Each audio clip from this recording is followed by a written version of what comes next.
pada siang hari ini, izinkan saya untuk berpantun terlebih dahulu. Nanti mohon dibantu dicakapkan ya Ibu Bapak. Pergi ke taman menanam pepaya. Tak lupa menyiram di pagi hari. Green Cakep. Banner hadir membawa karya, inovasi lingkungan hadir untuk masa depan negeri. Baik, satu pantun lagi Kang Afif. Burung merpati terbang ke taman hingga sebentar di dahan cemara. Mari berinovasi Cakep. menjaga lingkungan lewat wirausaha yang berdampak bagi sesama. Tanpa berlama-lama lagi, mari kita mulai rangkaian kegiatan kita pada siang hari ini bersama Kang Afif. Narasumber hebat kita kepada Kang Afif, kami persilahkan. Baik, eh, Assalamualaikum warahmatullahi wabarakatuh. Selamat siang semuanya.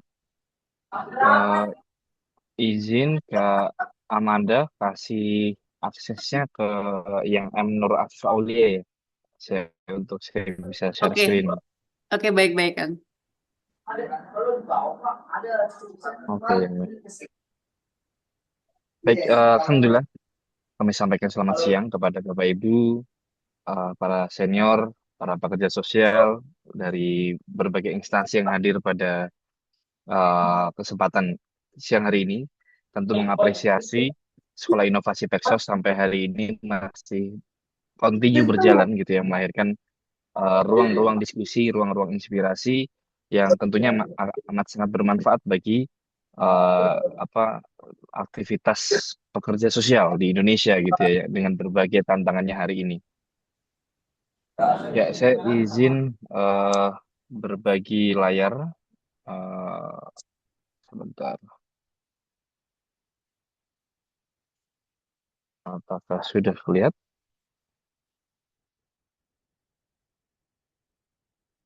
Oke, Sudah Kang. sudah ya Kak Amanda ya?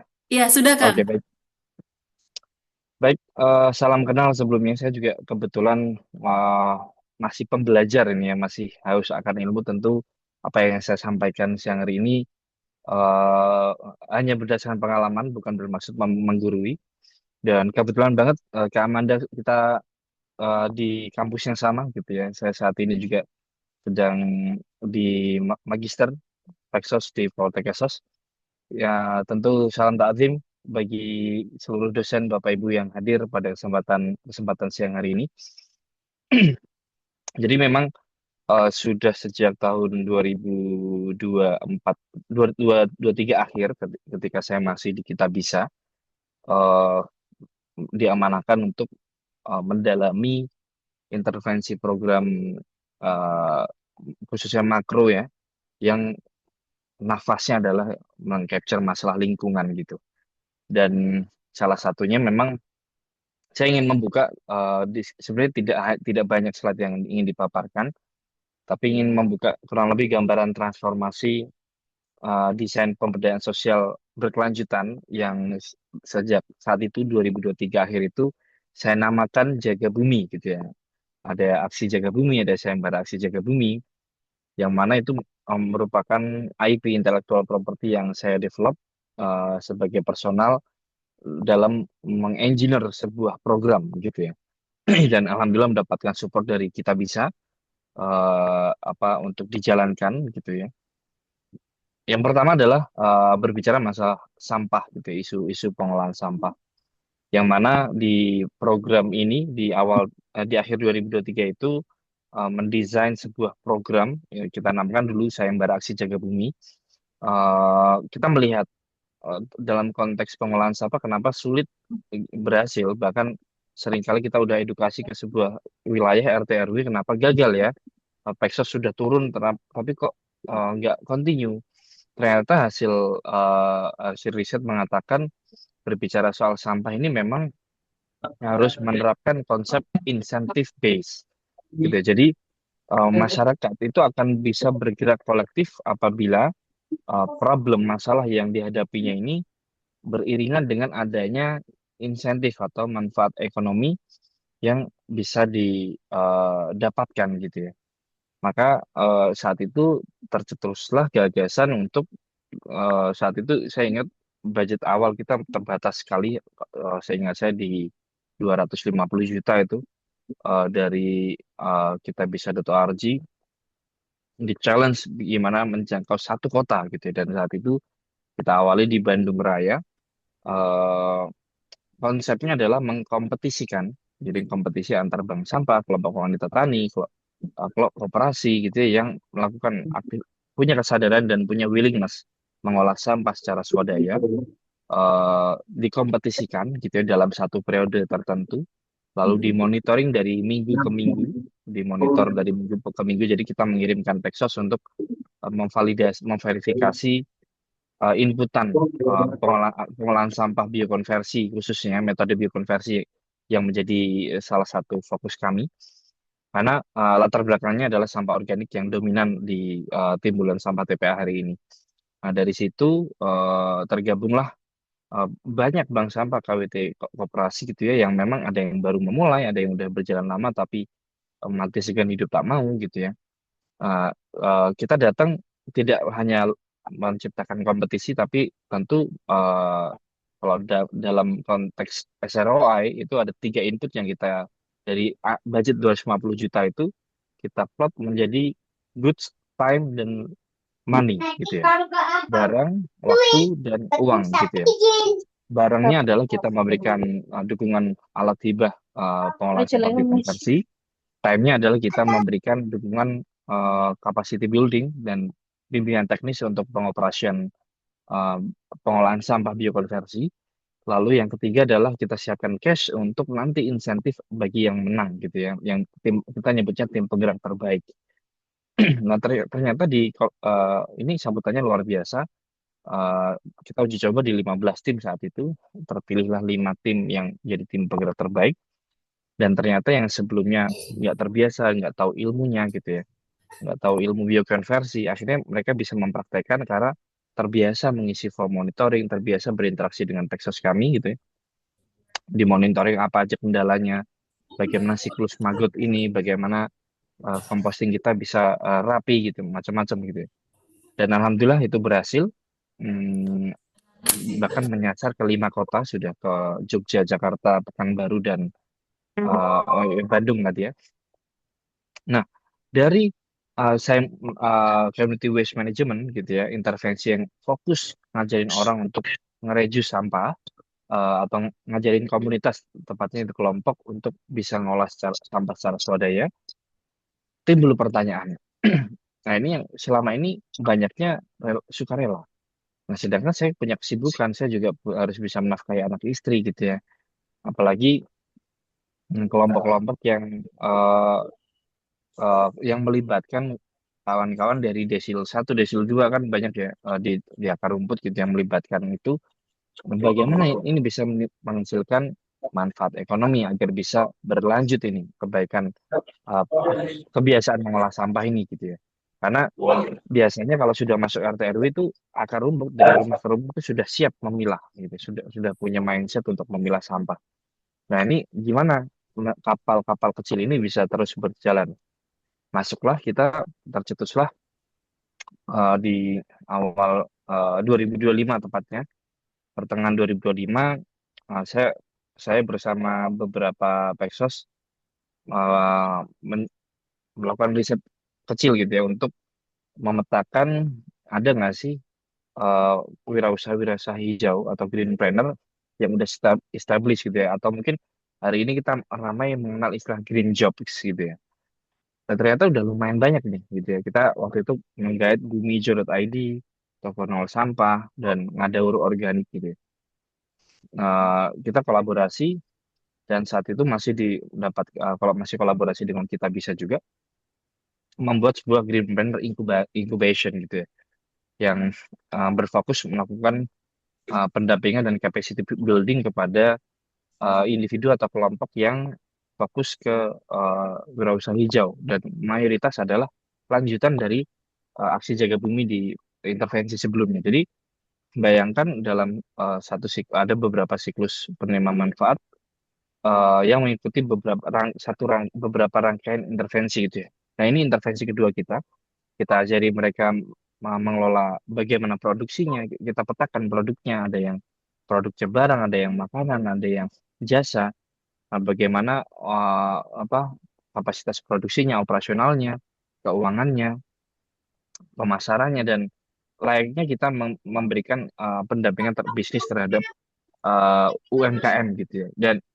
Dan ini menarik ya, walaupun kami latar belakangnya Pexos gitu, tapi dengan kolaborasi tentunya dengan praktisi-praktisi, kita bisa menemukan formula yang baik dalam menyajikan strategi. Jadi tidak hanya kelas-kelas saja, kita dampingi dari minggu ke minggu, apakah mereka untung, apakah mereka rugi gitu ya, dalam waktu 3 bulan itu. Dan alhasil, setelah kita punya satu net relasi kuat dari inkubasi ini, uh, kita tercetus untuk memikirkan bagaimana hari ini tuh banyak green planner tuh sudah bisa membuat produknya, sudah bisa berkarya, tapi bingung cara jualnya gimana. Nah, kita tercetus bagaimana membuat satu ekosistem green planner gitu ya, yang saat itu kita coba approach ke beberapa rekan-rekan. Salah satunya adalah yang sangat menyambut baik hari ini adalah dari Cihamplas World Mall gitu ya, dari manajemen Ciwalk di Bandung, yang ternyata mengusung konsep yang sama sebagai Green Mall. Saat itu kita pitching, kita mempresentasikan konsep kita dan apa yang sudah kita lakukan sejak akhir 2023.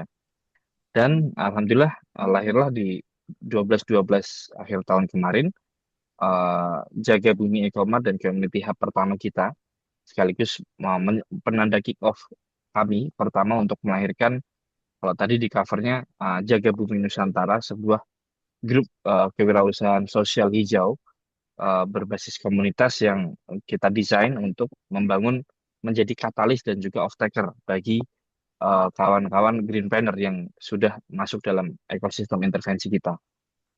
Gitu. Jadi alhamdulillah sudah dibuka, Bapak Ibu rekan-rekan, kalau main ke Bandung, ada di Bandung, jangan lupa mampir di Broadway area di Ciwok, di sampingnya Gokana gitu ya. Kalau mungkin sering nge-mall gitu ya, di sini sudah tershowcase banyak produk-produk Greenpreneur yang bisa dibeli langsung dalam skala kecil ataupun retail ataupun B2B, sekaligus bisa membuat event-event aktivasi gitu ya. Bahkan besok ini nanti sore juga akan ada pameran lukisan yang terbuat dari cangkang telur dan juga plastik. Berikut juga live demonya. Jadi kita melihat hari ini potensi ekonomi di ekosistem Green Planner ini tumbuh, sehingga bisa menjadi tools bagi Pexos untuk apa ya, variasi menu intervensi barangkali bahasa saya, kepada KPM-KPM yang mungkin secara sistem sumber atau mungkin pemetaan apa sosial di lingkungannya ini match gitu, dan potensial untuk masuk ke aktivitas greenpreneurship itu. Ya ini mungkin basic saja Bapak Ibu rekan-rekan. Mungkin Pexos, saya sering kalau ketemu sama Pexos untuk sama-sama ayo kita aware hari ini masalah climate change, masalah lingkungan ini menjadi concern yang luar biasa di berbagai belahan dunia. Bahkan di Eropa ini semua sektor bisnis punya kewajiban untuk memenuhi konsep ESG, barangkali kalau rekan Bapak Ibu cukup familiar gitu ya, environmental, social, and governance gitu. Jadi memang sekarang isu lingkungan ini akan terus melekat dengan masalah sosial gitu. Bahkan kalau berbicara miskin kota, masyarakat di kemiskinan di perkotaan, ini juga erat kaitannya, akan berkaitan dengan aspek lingkungan hidup yang hari ini fungsinya menurun gitu ya. Nah, ya ini yang terus kita kampanyekan ke kawan-kawan gitu. Dan kita memposisikan hari ini KPM-KPM atau PMPM ini menjadi apa ya, pahlawan greenpreneur-nya gitu ya. Yang mereka kita dampingi apa untuk bisa apa tidak hanya berdaya secara apa individu, tapi secara kelompok gitu ya, melalui aktivitas wirausaha sosial yang kami namakan Green Partnership ini, yang di satu sisi punya manfaat sosial, di satu sisi punya manfaat pemulihan fungsi lingkungan hidup gitu. Nah ini saya sebenarnya pengen lebih banyak diskusi gitu ya, cuman sedikit kalau apa entrepreneur biasa fokusnya ya profit, pertumbuhan bisnis, tapi kalau Green partnership ini profit, planet, dan people-nya juga gitu. Jadi mengkombinasi. Nah, kita juga pengen ngenalin di ekosistem Jaga Bumi Nusantara hari ini kita menjadi punya empat pilar apa empat pilar dari sektor yang menjadi fokus kami gitu. Yang pertama, e-commerce dan community hub-nya yang ada di Ciwok gitu ya, baik produk retail ataupun B2B yang tentunya ini 100% konsinyasi, artinya menjadi hub-nya kawan-kawan Green Planner gitu. Jadi kita itu memang menjadi agregator atau intermediaries gitu ya untuk mereka uh, bertumbuh sehingga di sini aspek fairness-nya terjaga semua pelintas komunitas. Lalu yang kedua ada training dan Green Planner Incubator.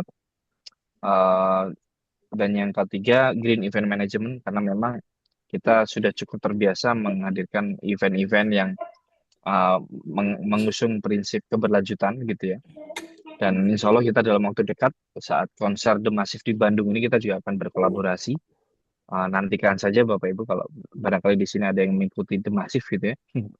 Eh, ya, itu lalu yang terakhir adalah social program. Nah, ini pengelolaan dana-dana CSR, grants, yang mana dalam konteks Jaga Bumi Nusantara hari ini kita punya eksklusif partnership dengan salah satu NGO di Jakarta yang memang berfokus di sektor Green Planner yakni Manava Foundation. Paling itu yang dapat saya sampaikan gitu ya sebagai pemantik. Ya mungkin jangan lupa follow Jaga Bumi Ecomart barangkali agar uh, Bapak Ibu rekan-rekan punya gambaran gitu ya. Kira-kira apa sih ini si Jaga Bumi ini gitu ya. Jadi produknya apa saja uh, sudah tercantum semuanya gitu ya.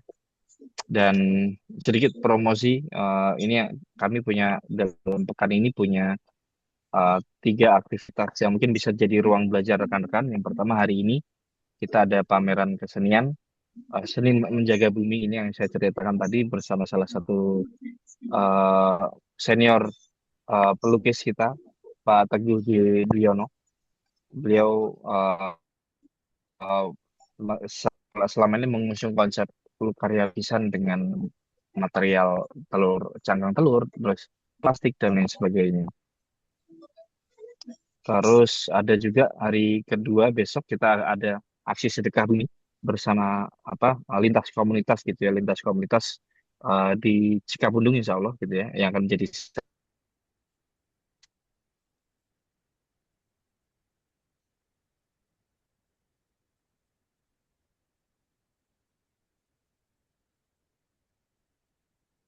cek cek. Sorry, Amanda, suaraku Ya, kedengeran ya? suaranya sempat sempat terhilang sesaat tadi. Oke, baik ini sudah kembali normal. Udah normal ya? Sudah kembali normal, Oke. Kak. Oke. Iya, yang kedua ini aksi sedekah bumi yang sama lintas komunitas kita akan menebar ekoenzim di sungai, kita akan menaturalisasi sungai di Cikapundung gitu. Dan yang ketiga kita ada kelas jaga bumi flower arrangement. Jadi kita uh, biasa membuat kelas-kelas di jaga bumi ini yang relate sama isu lingkungan atau mungkin keberlanjutan kita bisa kolaborasi. Barangkali Bapak Ibu rekan-rekan punya kepikiran mau bikin kelas ekoprint, kelas matcha atau kelas maggot atau apapun itu. Gitu kita terbuka untuk kolaborasi. Atau bahkan Bapak Ibu rekan-rekan punya produk yang relate ke green planner gitu ya. Kami silakan untuk kita bisa berkolaborasi gitu ya. Contoh kalau produk makanan kita biasanya sistem bulk ini ya, minim kemasan, jadi belanjanya itu bawa kemasan masing-masing gitu ya, atau nanti kita berikan kemasan yang memang ramah lingkungan. Gitu paling Amanda sebagai pemantik diskusinya kami kembalikan ke moderator. Silakan. Baik, terima kasih banyak Kang Afif untuk sesinya yang cukup padat dan juga sangat menarik untuk bagaimana kita melihat dan juga menyaksikan bersama kita memahami kembali nih bagaimana greenpreneur secara khusus dari pandangan tadi dari Kang Afif dari Jaga Bumi. Ya, sebelumnya saya ingin menyampaikan kepada Kang Afif, terima kasih banyak Kang Afif untuk mantiknya. Bapak Ibu bisa kita buka sesi diskusi di pada siang hari ini bersama Kang Afif. Bisa melalui kolom chat atau langsung resen aja. Nanti kita bisa tanyakan langsung kepada Kang Afif hal-hal yang terkait tentang materi kita di siang hari ini. Ya, ini secara khusus tema kita pada siang hari ini tadi adalah Greenpreneur naik kelas inovasi wirausaha sosial berbasis lingkungan. Ya, mengingatkan kembali bahwa tadi Kang Afif menyampaikan bahwa ada 4 pilar dari jaga bumi itu sendiri. Yang pertama tadi ada Yang pertama tadi ada Jaga Bumi itu berfokus pada Ecomart dan Community Hub, di mana hal ini difokusnya pada perdagangan retail, dan juga yang kedua itu ada Training and Greenpreneur Inkubator, di mana di sini adalah berfokus untuk konsultan dan juga pelatihan. Kemudian juga ada Green Event Management, ini untuk event dan agensi, dan juga ada Social Program, yaitu untuk Sustainable Consultant. Ya, saya meresum sedikit Kang Afif dari yang telah dipaparkan Kang Afif tadi bahwa kita mengetahui bersama bahwa Greenpreneur itu adalah merupakan wirausaha yang tidak hanya mengejar keuntungan, tetapi juga memberikan dampak sosial dan juga menjaga kelestarian lingkungan. Poin yang kedua yaitu adalah inovasi menjadi kunci agar usaha berbasis lingkungan dapat berkembang, berkelanjutan, dan juga memiliki nilai tambah. Serta wirausaha sosial berbasis lingkungan mampu memberdayakan masyarakat sekaligus mengatasi masalah ekologis seperti halnya pengelolaan sampah, energi terbarukan, dan juga produk ramah lingkungan. Serta dari kata naik kelas itu tadi, yakni berarti bahwa meningkatkan usaha dari skala kecil menjadi lebih profesional, yang berdampak luas dan juga berkelanjutan. Serta adanya kolaborasi antar komunitas, akademisi, pemerintah, dan juga sektor usaha sangat penting untuk memperkuat ekosistem Greenpreneur. Baik Bapak, Ibu, dan rekan-rekan yang terkasih, saya buka sesi untuk tanya jawab, sharing ataupun diskusi kepada Kang Afif narasumber kita. Ya, sudah ada dari Agus Elia Poltekkes. Iya, silakan, silakan Bapak atau Ibu.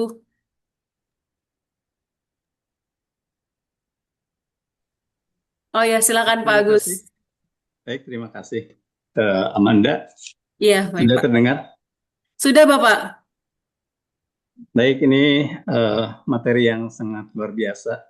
Pertama, saya terinspirasi. Kedua, terutama pemantiknya tentu jadi menyala nih. Semangat banget mengikuti kegiatan ini. Untuk narasumber, Kang Afif, terima kasih. Ini terinspirasi dengan suksesnya Greenpreneur untuk naik kelas. Kenyataannya memang sudah naik kelas. Ada hal yang menjadi menarik, yaitu ketika kita mulai ingin meningkatkan wirausaha sosial berbasis lingkungan, terutama lingkungan sesuatu yang tadinya sampah diolah menjadi berkah, ini menarik. Uh, di forum ini justru saya ingin lebih memperkaya, karena sudah dipantik tadi ingin memperkaya tentang produk-produk lingkungan yang bisa menjadi produk ekonomi. Tadi dari uh, cangkang telur tentu jadi lukisan, kemudian juga ada eceng gondok menjadi tas, dan kemudian juga bungkus mie yang menjadi banyak produk, sendal, dan lain-lain, itu menginspirasi. Nah, persoalan ini, Kang Apip, apakah kita juga bisa mengembangkan perwilayah? Tentu ada kearifan lokal yang ada. Misalkan ada di pesisir atau di pegunungan yang jelas begitu bertebarannya sampah-sampah dari kulit pala yang dibuang begitu saja, mungkin ada manfaatnya. Apakah itu bisa menjadi inspirasi untuk wirausaha yang berbasis kearifan lokal? Pertanyaannya adalah, Kang Apif, selama ini sudah monitorkah di lokalisasi dimanapun di daerah yang dijadikan bahan untuk greenpreneur? Itu aja pengayaannya. Saya sangat sangat merasa berkepentingan untuk inventarisasi tentang bahan-bahan lokal yang dijadikan greenpreneur. Terima kasih Kang Apip, ini menginspirasi dan tentu ini akan menjadikan basis pemberdayaan sosial dengan wirausaha sosial berbasis lingkungan. Terima kasih, demikian. Baik, terima kasih Baik, Bapak Agus. Ya, Kang Afif dipersilakan langsung aja untuk menjawab Kang Afif. baik, betul. Sepakat Pak Agus, hari ini memang berbicara greenpreneurship harus sangat melihat potensi lokal gitu, karena Karena kalau tidak ada potensi lokal yang menjadi highlightnya, kalau kita berbicara produk, nanti kita nggak dapat supply-nya atau supply materialnya gitu. Dan hari ini memang kami dibantu kawan-kawan, ada relawan, ada jaringan Peksos, memang sedang gencar melakukan mapping, pemetaan di berbagai wilayah gitu ya. Di daerah atas, contoh di daerah Ibun atau Kertasari itu produk-produk yang relate ke kopi gitu ya, baik itu kopinya atau kaskaranya. Terus kalau di apa kawasan pesisir, misal contoh di apa Cangkring di Jakarta Utara itu eh, apa cangkang kerang gitu, lalu bisa diolah lagi menjadi material-material padat gitu ya. Dan kami hari ini terus terang masih mengcompile itu gitu ya. Nah, kalau yang hari ini kami punya di Jagabumi Commerce Bandung memang masih berfokus dari supply area Bandung Raya gitu ya.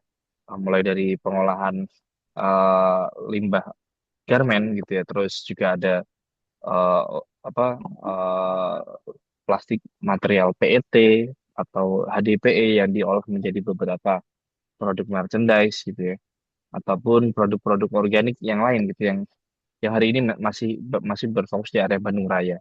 Nah ini saya rasa ini memang jadi tanggung jawab kita, atau mungkin barangkali di sini saya lihat ada hadir dari berbagai daerah di seluruh Indonesia ya.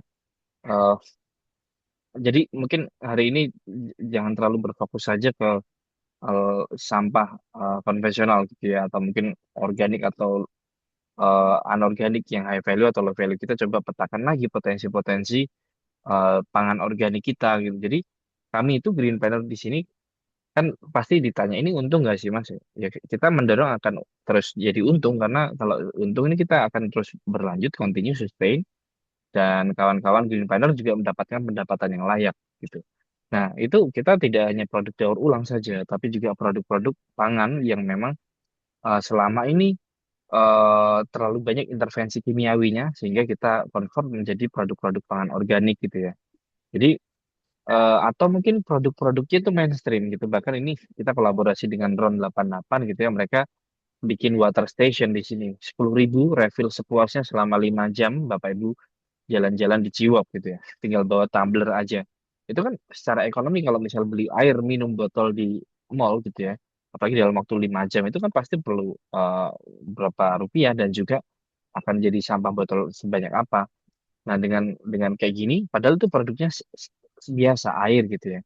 Sama ada granola, ada juga apa bahan bahan-bahan mie organik dan lain sebagainya yang dibeli tanpa kemasan, karena memang tujuannya itu ada, kami menyebutnya ada 3 pilar ya, produk-produk recycle dan upcycle, artinya yang benar-benar daur ulang.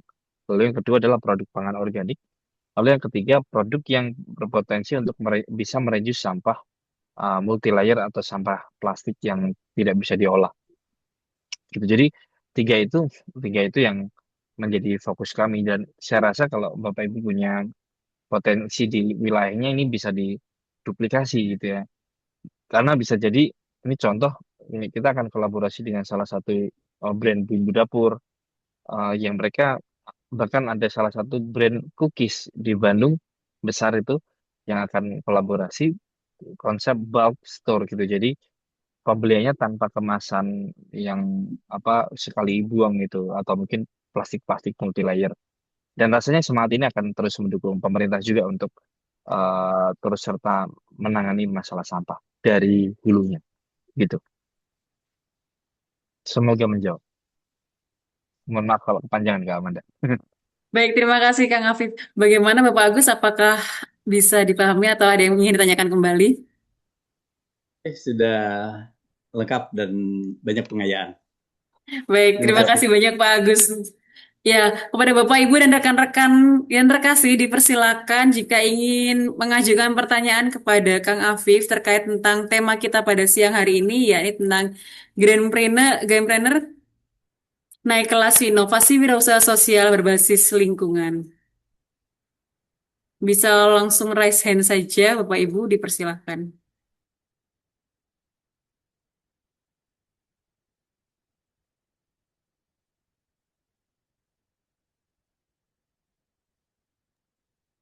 Kak Amanda udah pernah main belum ke Jaga Bumi? Deket kan Wah, dari kampus. belum Kang Afif. Belum, belum Kang Afif. Ntar diagendakan Kang Afif. Begitu kembali ke Bandung, ntar diagendakan kembali Kang Afif. Siap.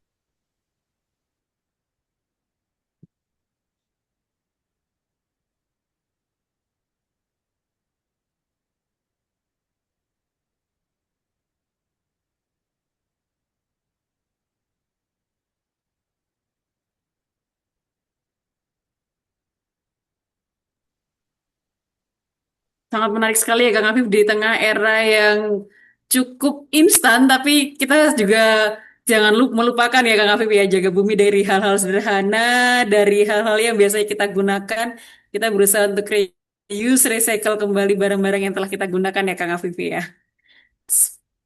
Betul. Saya juga pengen mengusulkan ya, ini menjadi beberapa perbincangan kawan-kawan di startup-startup atau mungkin para penggerak lingkungan. Hari ini nih sebenarnya mereka ini perlu Pexos yang, ya mungkin kalau di kampus itu ada Green Social Work ya. Iya Karena betul Kang Afif. eh menangan masalah sosial, lingkungan sama sosial itu melekat sekali gitu, sehingga ini perlu kolaborasi apa ya, perlu sentuhan Pexos gitu. Namun kadang sesekali ketika proses rekrutmen ini nih saya melihat ya pengalaman kawan-kawan yang Pexos khususnya, kadang terlepas mungkin tidak terlalu suka atau tidak punya interest di isu lingkungan ya, tapi Betul, di betul. satu sisi saya melihat ini perlu kayak pengayaan pemahaman teknis gitu ya, atau mungkin memahami kok bahasa-bahasa eh, apa yang relate antara Texas Green Social Work ini diperdalam lagi ya. Sekarang contoh kalau ngomongin soal restorasi hutan atau mungkin waste management atau mungkin energi terbarukan bahkan sampai ke isu air sanitasi, empat ini itu sekarang demand kebutuhan Texasnya itu tinggi, tapi kadang saya dapat keluhan nih Texas tidak terlalu menguasai eh, apa bahasa-bahasa yang relate dengan dunia-dunia ini gitu ya. Nah ini rasanya ini bisa jadi menarik kalau misal jadi ada satu forum atau mungkin satu KM gitu atau apapun ya, eh, yang bisa menjadi channeling gitu kawan-kawan Texas yang punya interest di isu lingkungan ke Amanda Iya, gitu. bener banget Kang Afif. Iya, Eh, Green Social Work ini perlu kita gaungkan kembali, Kang Afif. Mungkin juga bisa menjadi salah satu masukan dan juga ide kepada tim panitia dari Sekolah Inovasi yang mungkin nanti ke depannya kita bisa melihat kembali nih, apa sih sebenarnya Green Social Work itu? Mungkin masih banyak yang awam nih, Kang Afif, atau kita merefresh kembali ilmu bagaimana ilmu atau keterbaruan tentang Green Social Work itu tadi, Kang Afif. Iya. Betul, betul. Gitu. Ya, Bapak Ibu masih ditunggu untuk yang ingin sharing atau kita diskusi-diskusi bersama dengan Kang Afif terkait tentang bagaimana kita menjaga bersama bumi kita bersama melalui Greenpreneur.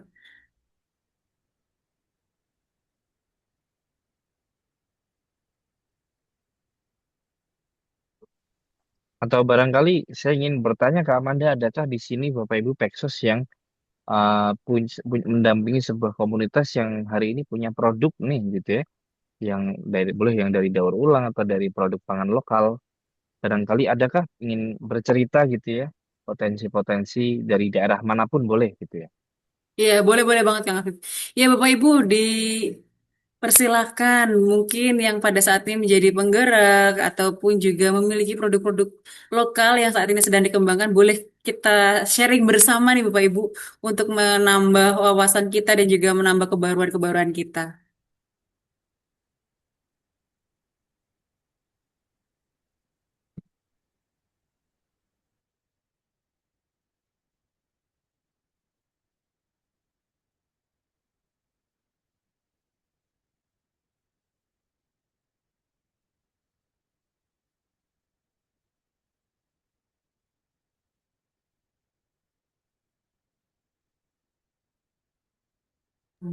Ya, ada dari Digit Dwi dari Kabupaten Jombang. Ya, dipersilakan.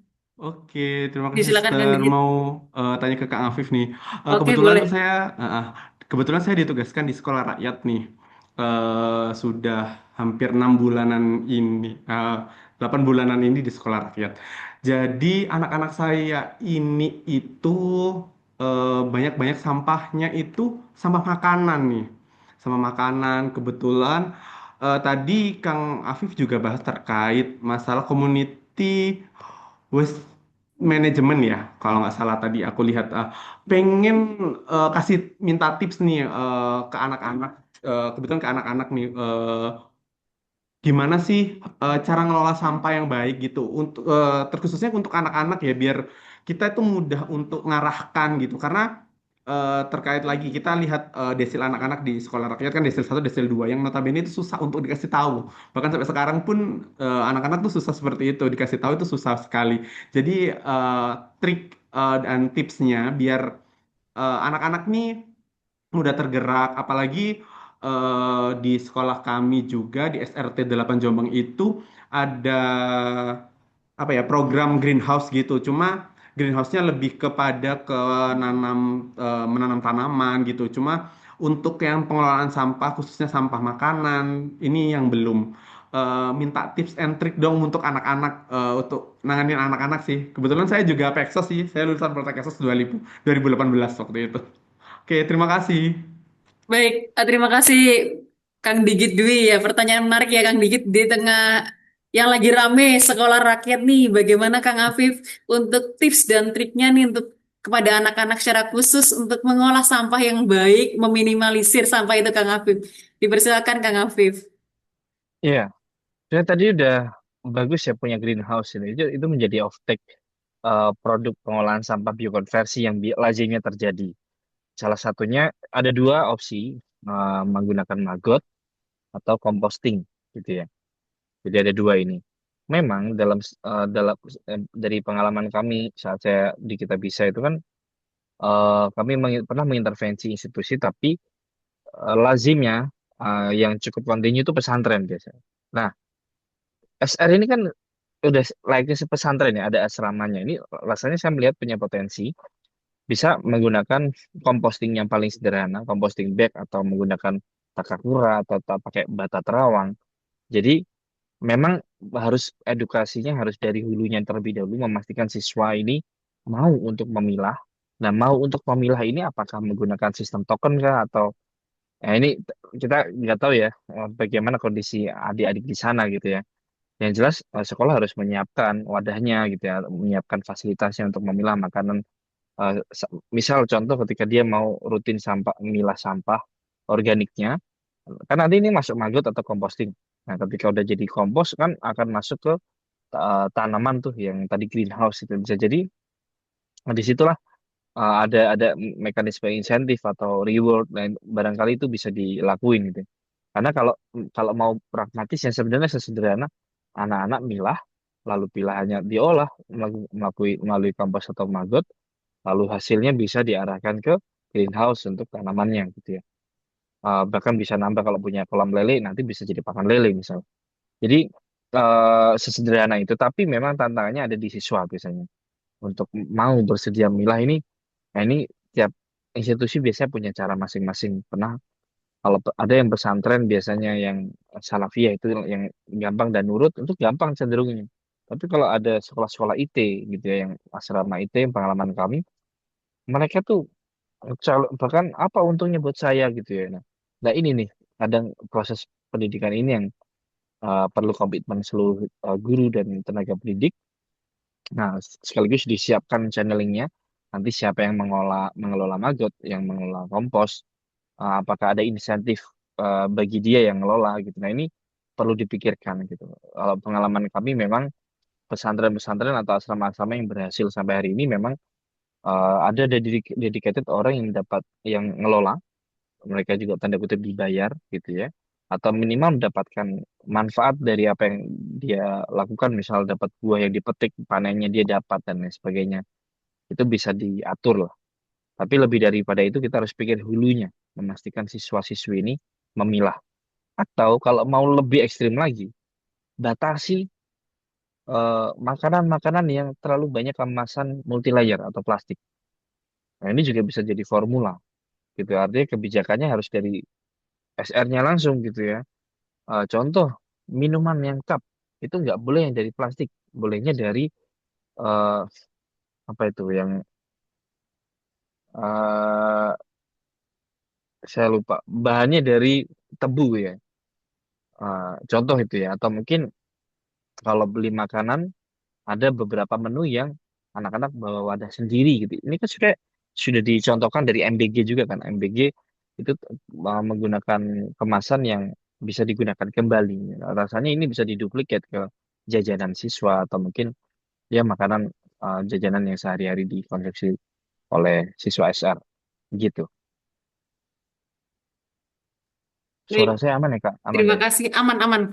Bagaimana Kang Digit? Apakah ada yang mau Aman-aman, ditanya? Suster, aman-aman. Aman ya. Oke, Thank you so much ya ya. secara kus tadi Kang Afif jelaskan ya Kang Afif, modenya secara sederhana ada dua, ada composting dan juga maggot.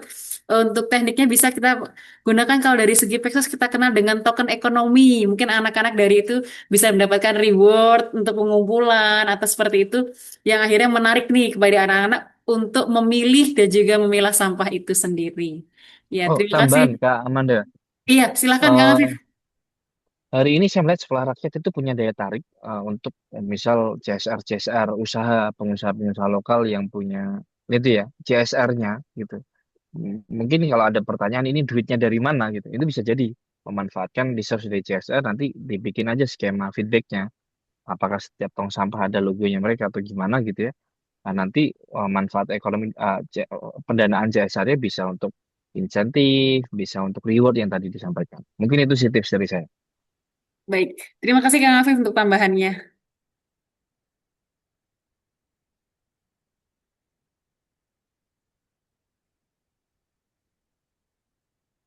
Baik, Kang Afif, ini ada pertanyaan dari kolom chat dari Heru Dinsos Jateng.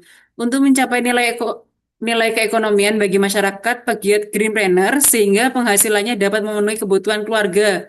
Apa sudah ada hitungan benefit cost-nya? Terima kasih. Seperti itu, Kang Afif. Ya, siap. Nah, izin Pak Heru. Jadi, betul, banyak sekali kalau kegiatan-kegiatan di LH gitu ya. Biasanya uh, bisa membuat tas dari saset kopi gitu ya dan lain-lain gitu ya. Tapi kadang orang tidak berpikir kira-kira laku atau tidak gitu ya. Nah, ini yang menarik. Jadi sekarang fokus kami dalam menginkubasi Greenpreneur itu ya dari awal mengakses ide prototipe produknya itu juga harus mempertimbangkan kira-kira pasar ini mau nggak. Artinya ada market assessment-nya juga. Pasar itu butuh nggak sama produk kita gitu. Itu satu. Yang kedua, barulah ketika kita merasa dalam kalkulasi ini demand-nya ada, kebutuhannya ada, supply-nya perlu nih. Atau mungkin secara narasi mungkin mungkin barangnya udah ada barang pasaran, tapi kita punya barang baru dengan keunikan karena ini organik gitu ya, sehingga kita bisa kira-kira punya kepercayaan diri untuk menjadi kompetitor nih. Ini contoh, kita udah di titik itu. Nah, barulah kita masuk ke ini katakanlah ini kita dari sudut pandang green planner-nya ya. Saya membayangkan dari green planner-nya terlebih dahulu. Baru kita punya kesadaran kira-kira material atau resource kita itu sebanyak apa dan kemampuan kita memproduksi. Nah, betul nanti akan ada kalkulasi cost-nya gitu ya dari sisi waktu, dari sisi apa ada atau tidaknya resource gitu ya. Terus apa processingnya itu kira-kira butuh cost berapa? Karena banyak green panel yang kami dampingi hari ini masih manual nih Pak. Contoh ini yang recycle PET itu masih manual moldingannya bahkan cuttingannya itu masih pakai tangan bahkan gitu. Jadi belum menggunakan moldingan yang seperti yang udah besar gitu yang tinggal apa lebih otomatis gitu ya dan lebih cepat prosesnya. Nah, memang hari ini kita harus menangkap itu sebagai pendamping gitu ya. Kita harus belajar juga. Saya juga belajar akhirnya. Barang ini ketika di recycle jadi ini prosesnya apa sih? Terus alatnya sekarang itu pakai apa? Dan kira-kira di luar sana ada nggak alat yang lebih canggih gitu? Karena dalam hitung-hitungan industri, hitung-hitungan ekonomi, ketika kita bisa memproduksi secara massal gitu ya, ya tentu cost akan menurun gitu ya. Kalau kita ya logika ekonomi kita kalau kita membuat barangnya sedikit pasti akan mahal gitu. Tapi kalau kita bisa memproduksi secara massal, eh costnya lebih murah. Tapi akan ditanya lagi kira-kira kejual nggak sebanyak itu. Nah, itulah tugas kita sebagai Pexas itu kadang menjadi mengagregasi gitu, menjadi penghubung, menjadi hub. Dari awal proses ideation mereka memvalidasi barangnya ke pasar, valid nggak sih? Yang kedua, sampai kemampuan mereka memproduksi dengan kira-kira nanti pembelinya itu sejauh mana. Rasanya uh, Texas harus punya pemahaman ini gitu ya. Artinya ini juga bisa menjadi barangkali bisa jadi potensi ekonomi gitu barangkali gitu ya. Dan eh, baru dari situ kita tahu kira-kira apakah ini bisa menjadi fokus yang bisa jadi menghidupi kebutuhan keluarga.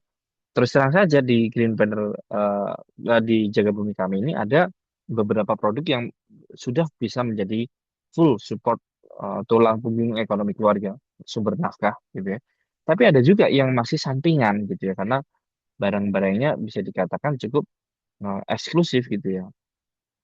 Dan harganya ya tadi karena masih manual menggunakan sentuhan tangan, ada tuh anting atau mungkin ada kalung terbuat dari recycle plastik gitu. Itu masih harganya agak mahal sehingga dia juga belum bisa menjadikan itu harga mahal terus dia produksi kapasitasnya masih homemade. Nah, itu dia belum bisa menjadikan itu sebagai sumber pendapatan utama. Dan pada akhirnya kita juga tetap harus sadar ini akan tetap jadi sampingannya gitu. Nah, ini kita harus bisa memetakan itu segi kita tetap berusaha ini bisa menjadi serius sehingga seluruh green panel dalam inkubasi kita itu bisa menjadikan produk-produk atau jasanya ini sumber nafkah utama. Dengan seperti itu akan fokus. Kalau udah fokus, inovasi akan terus tumbuh gitu ya. Kalau setengah-setengah atau bercabang itu biasanya tidak tidak lahir tuh inovasinya kurang kurang terpantik gitu. Mungkin itu sih Kak Amanda. Baik, terima kasih banyak Kang Afif. Iya, kita melihat juga dari bagaimana dari prinsip ekonomi juga ternyata ya Kang Afif ya untuk melihat suplai apakah bisa memenuhi kebutuhan keluarga seperti itu ya Kang Afif. Ya kembali Kang Afif, pada siang hari ini ada dua penanya dari kolom chat. Ini ada yang pertama dari Iva Leslidia. Saya izin membacakan. Terima kasih untuk ilmunya, sangat menginspirasi sekali. Kedepannya semoga kami bisa mengikuti kegiatan Green Planner ini. Kami mempunyai kegiatan sebagai bank sampah di lingkungan gereja, tapi sampai saat ini hanya baru mengumpulkan saja, belum sampai mendaur ulang. Apakah ada masukan atau arahan dari kegiatan bank sampah ini untuk menjadi Green Planner yang bisa lebih menghasilkan? Seperti itu Kang Afif pertanyaan pertamanya. Ya, ini biasanya kalau mengumpulkan saja ini yang dikumpulkan tuh biasanya sampah high value-nya saja, anorganik high value ya. Lalu dikasih ke pengepul ya. Seperti itu bukan? Atau ada Kita atau sebut seperti saja. Nah, oke. gitu ya Bu ya? Iya, Mas, seperti itu. Oh, betul. Nah, memang itu basic activity bank sampah yang paling basic yang sering saya temui gitu ya. Jadi paling mudah nge-collect sampah-sampah anorganik high value yang memang existing sudah punya off-taker, udah punya pengepul, pembelinya gitu ya. Tapi jatuhnya kita hanya sebagai apa perdagangan saja gitu. Biasanya seperti itu dan kalau dihitung-hitung angka masuk kas bank sampahnya pasti kecil ya Bu ya. Gitu ya. Itu jadi saran saya mungkin bisa diawali dengan paling diidentifikasi eh, timnya dulu gitu ya. Timnya ini atau kita bahasakan di Pexos kan local leader ya. Local leadernya ini punya interest kemana terlebih dahulu gitu ya. Jadi sebelum karena sampah ini ada dua ya, organik, anorganik gitu ya. Anorganik ada yang high value, ada yang low value. Jadi sesimpel dua itu. Nah, karena ketika kita udah punya local leader, nanti kita akan bisa mengkapitalisasi semua social capitalnya, mulai dari contoh nanti bank sampahnya punya FASUM, fasilitas umum gitu ya. Ini contoh fasilitas umum ternyata luas ini, tidak hanya bank sampah saja nanti, tapi bisa digunakan praktek permakultur atau agrikultur yang regeneratif misalnya.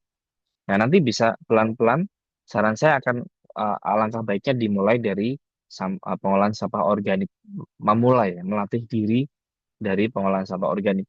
Karena ini cukup eh, sulit gitu ya, dan untuk menguji sejauh mana kita bisa melakukan siklus pengolahan biokonversi dengan baik gitu. Karena terlepas tadi organik sampahnya paling banyak, yang kedua ini sebenarnya untuk melatih kelompok apakah sudah terbiasa tadi misal mau maggot atau composting atau vermicomposting atau bikin ekoenzim. Nah, nanti coba dibuka bikin variasi-variasi itu. Nah, nanti kita akan tahu nih. Ini saya ambil contoh dari beberapa di Jamaras ada Watesa. Awalnya ngolah organik dulu. Mereka tiba-tiba keterusan di ekoenzim. Ekoenzim akhirnya dia riset dan bisa membuat sabun dari ekoenzim. Satu botol harganya 12.000. Dan ternyata makin banyak peminatnya. Akhirnya Watesa ini yang sebelumnya fokus ke biokonversi organik ini tetap berjalan tapi sekarang punya gacoan, Bu. Punya gacoannya jualan ekoenzim gitu. Jadi permintaannya udah tinggi. Itu contoh. Atau yang kedua ada di Cimahi, maggot. Mereka cakap dalam membuat siklus maggot. Ternyata maggot ini mereka tahu kemana maggotnya disuplai, dijual. Bahkan mereka inisiatif bikin kolam lele.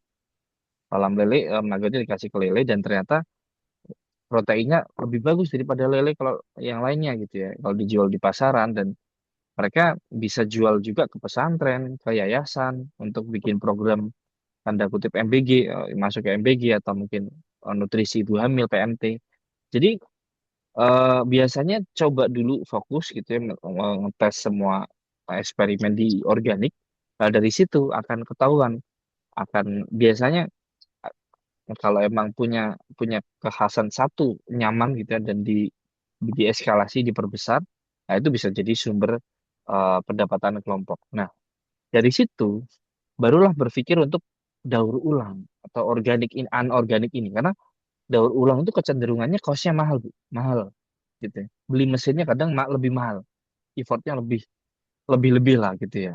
Dan belum lagi nanti effort ngejualnya kemana, sejauh mana kita bisa memproduksi per bulan bisa berapa, wah nanti cukup kompleks. Jadi saran saya mulai dari organik dulu. Ya kalau udah ketemu gacuan biokonversi yang menghasilkan kas, tambah kas gitu ya. Nanti barulah berpikir, misal, oh yuk kita mulai bikin beli mesin pencacah PET yuk, tutup botol atau mungkin yang botol-botol sampo gitu ya. Nanti dicacah, terus dipanaskan, bikin jual jam dinding atau plakat yang terbuat dari daur ulang plastik gitu. Nah itu boleh. Jadi saran saya perlahan-lahan mulailah pengolahan sampah bersiklus, lalu kembangkan ke pilih yang kira-kira menghasilkan pendapatan yang konsisten, continue, baru nanti eskalasi ke level recycle. Gitu. Karena kalau langsung kita loncat ke daur ulang, atau biasanya sering-sering saya lihat tuh ngajuin proposal dana hibah gitu ya, atau mungkin bantuan dikasih mesin langsung bingung gitu ya. Karena lupa pondasi awal yang membangun sistem kelompok ini untuk mengolah sampah berkelanjutan ini gitu nggak dibingin pondasinya dikasih mesin bingung gimana ini gitu ya. Nah itu sih Bu, semoga menjawab.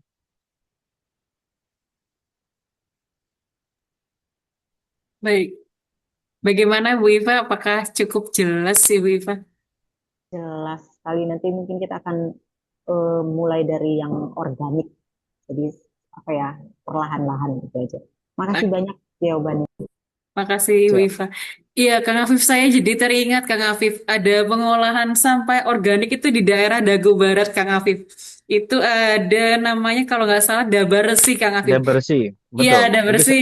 Jadi mengolah sampah mulai dari rumah ya, Kang Afif itu ya, membuat semacam apa ya pengumpulan sampah di masing-masing rumah. Mereka punya kayak paralon-paralon itu di depan rumahnya, kemudian akhirnya dikumpulkan ke posnya yang akhirnya diolah menjadi maggot dan seterusnya seperti itu ya Kang Afif, juga cukup menarik sih, Kang Afif.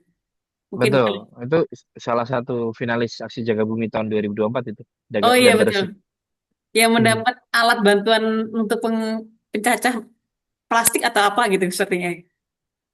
Iya, iya. Iya, oke. Oke, baik Kang Afif, kita lanjutkan dua pertanyaan selanjutnya. Kang Afif itu dari Maulana dari kolom chat yang bertanya bagaimana sebagai Peksos menanamkan pemahaman Green Planner pada sasaran komunitas adat terpencil untuk step by stepnya. Dan yang kedua itu dari Ian Fernanda, bagaimana mengurangi stigma terhadap produk daur ulang yang dianggap sebagai produk kelas 2 atau berkualitas rendah, sehingga mitra kesulitan meyakinkan konsumen membeli produk mereka. Seperti itu Kang Afif untuk pertanyaan selanjutnya.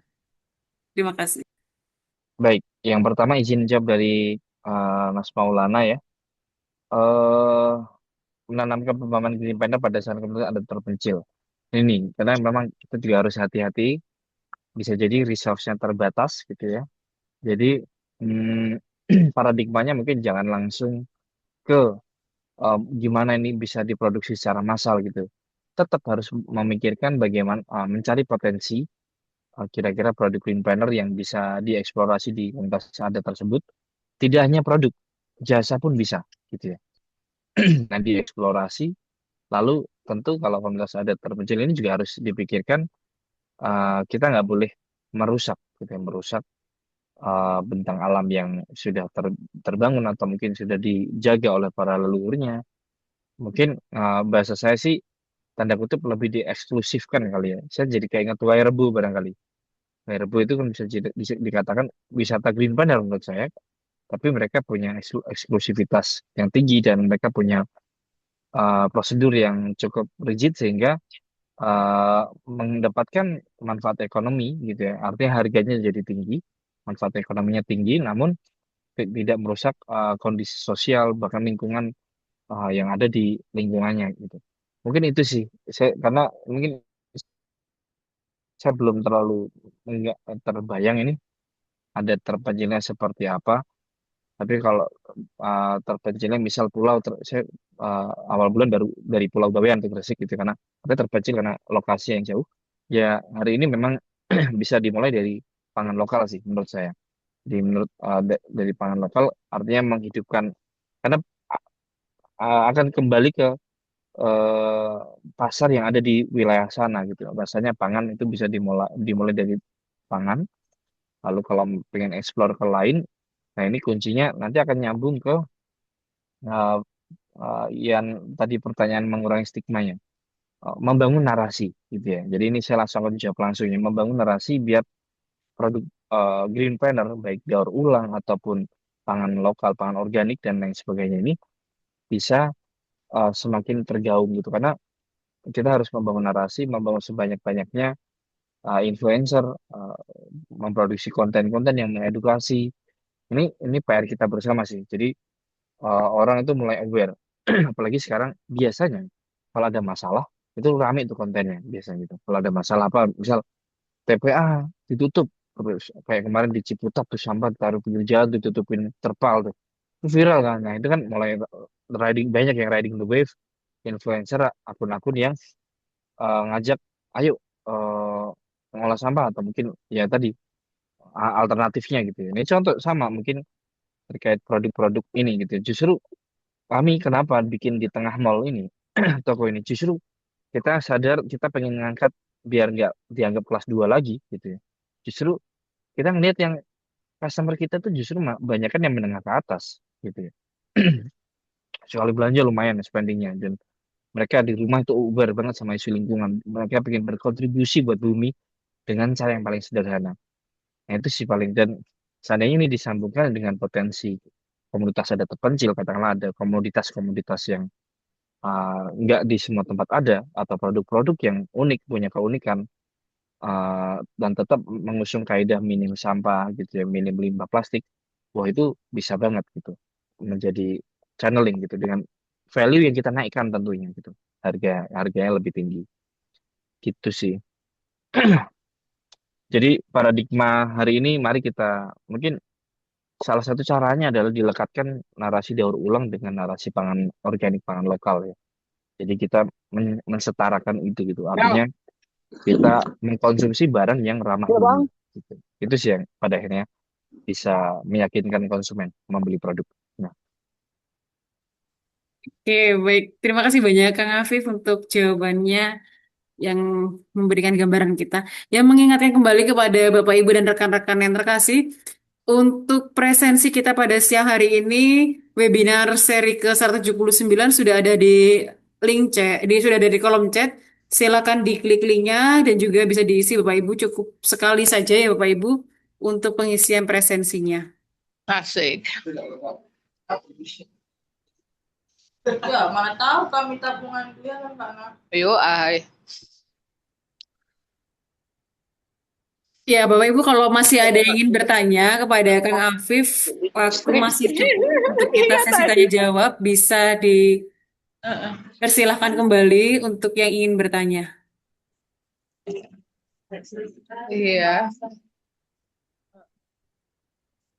Jadi takut aku Kak. Rencanaku liburan Sabtu Minggu ini udahlah pakai untuk ngerjakan tugas. Tapi tugasnya nggak bisa kita kerjakan kalau ibu belum ACC judul kita. Jadi tadi aku minta bimbingan judul, sharing. Terus kata ibu, Hmm. oh jangan kayak gini judulmu, terjebak nanti kau, kata ibu. Ini judul apa ini? Dan Ini evaluasi sepertinya, sebentar Pak, saya coba cari dulu yang masih belum unmute. terus panggil yang lain biar nggak ada yang judulnya sama gitu. Makanya tadi seru sekali di dalam Kak. Kak Hana Anggreni. Yang tadi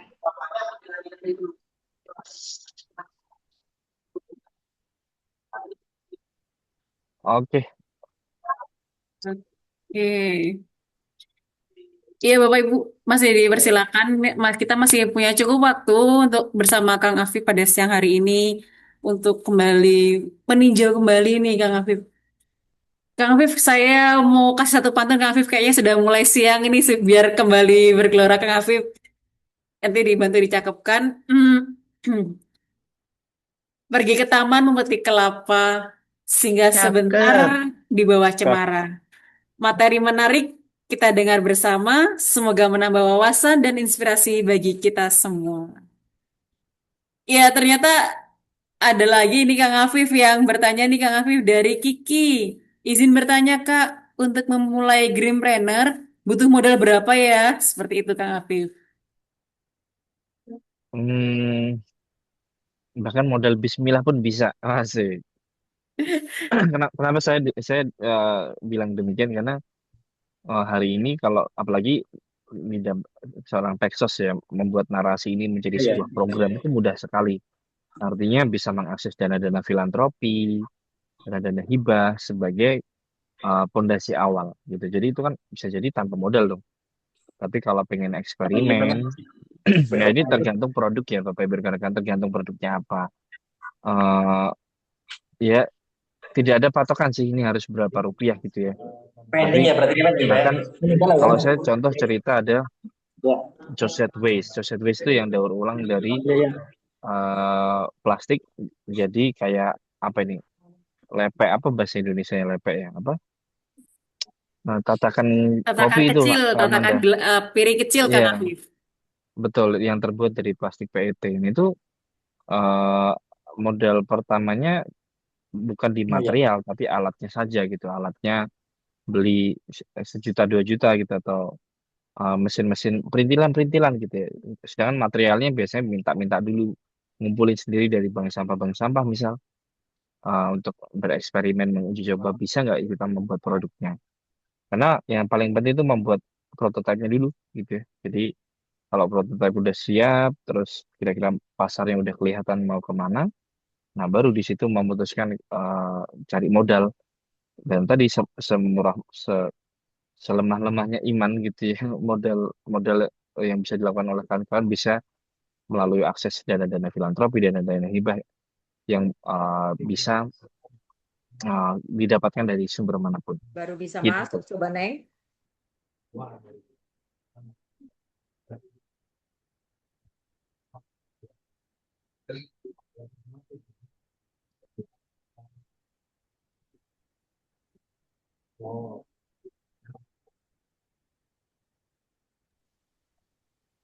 Baik, Ya, terima kasih Kang Afif. Ya, ternyata dengan yang pertama adalah modalnya niat ya Kang Afif ya. Jadi untuk membangun dulu bagaimana dari kitanya untuk membangun Green Planner itu sendiri. Ya Kang Afif, ini tadi ada request dari Kiki. Apakah bisa Kang Afif minta kontak person atau email atau apa yang bisa dihubungi untuk sharing-sharing implementasi dari Green Planner? Ya Bapak Ibu, saya ingatkan kembali bahwa untuk menghubungi ataupun masih penasaran tentang kegiatan-kegiatan di Jaga Bumi, dapat di-follow di IG-nya jagabumi.ecomart. Di situ banyak banget informasi-informasi dan juga ada event-event yang akan diadakan dari Jaga Bumi. Itu seperti itu, Pak Ibu. Atau ada di IG-nya Kang Afif nih, ada di Loh ini Afif. Oke, Betul, kita makasih Kang bersuah saja Afif. di media. Ya, Kak Kiki bisa di-follow aja di IG-nya Kang Afif, ada di Loh ini Afif, seperti itu.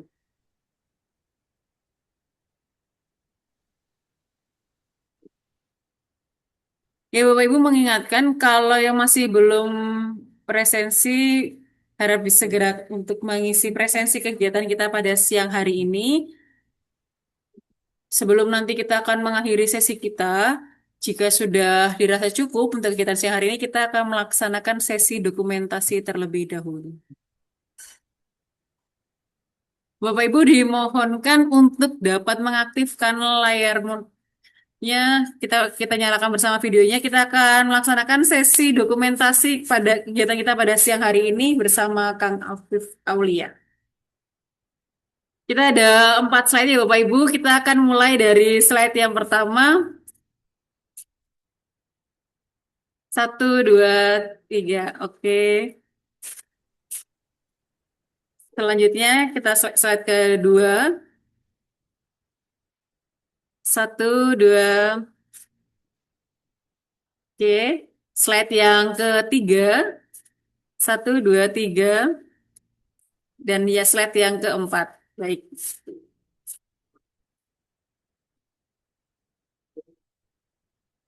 Baik Bapak Ibu dan rekan-rekan yang terkasih, tak terasa kita sudah berada di penghujung acara dengan pemaparan yang sangat luar biasa bersama Kang Afif pada siang hari ini. Izinkan saya Kang Afif sedikit mereview kembali Kang Afif dari pertemuan kita siang hari ini tentang Greenpreneur naik kelas inovasi wirausaha sosial berbasis lingkungan. Ya, kita ketahui bersama bahwa tadi Kang Afif menjelaskan Greenpreneur itu merupakan satu wirausaha yang tidak hanya mengejar tentang keuntungan, tetapi juga memberikan dampak sosial dan juga melestarikan kelestarian lingkungan. Hal yang selanjutnya yaitu wirausaha sosial berbasis lingkungan mampu memberdayakan masyarakat sekaligus mengatasi masalah ekologis seperti pengelolaan sampah, energi terbarukan, dan juga produk yang ramah lingkungan. Selain itu juga ada kaitannya tentang Green Social Worker, di mana juga menghubungkan isu sosial dan juga lingkungan, melihat kembali bagaimana peran kita sebagai pekerja sosial dan juga kita memberdayakan masyarakat berbasis lingkungan itu sendiri. Baik, Bapak, Ibu, dan rekan-rekan yang terkasih, jika di awal saya buka dengan pantun, maka izinkan saya untuk juga menutup rangkaian kegiatan webinar kita pada siang hari ini juga dengan pantun. Nanti tolong dibantu dicakepkan ya, Bapak, Ibu. Oke. Oke, saya coba ingin berpantun terlebih dahulu.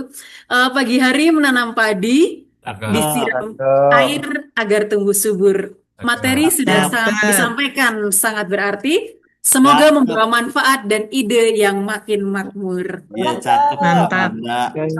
Ya, izinkan satu kali lagi ya Bapak Ibu. Pergi ke taman memetik melati, harumnya semerbak hingga ke halaman.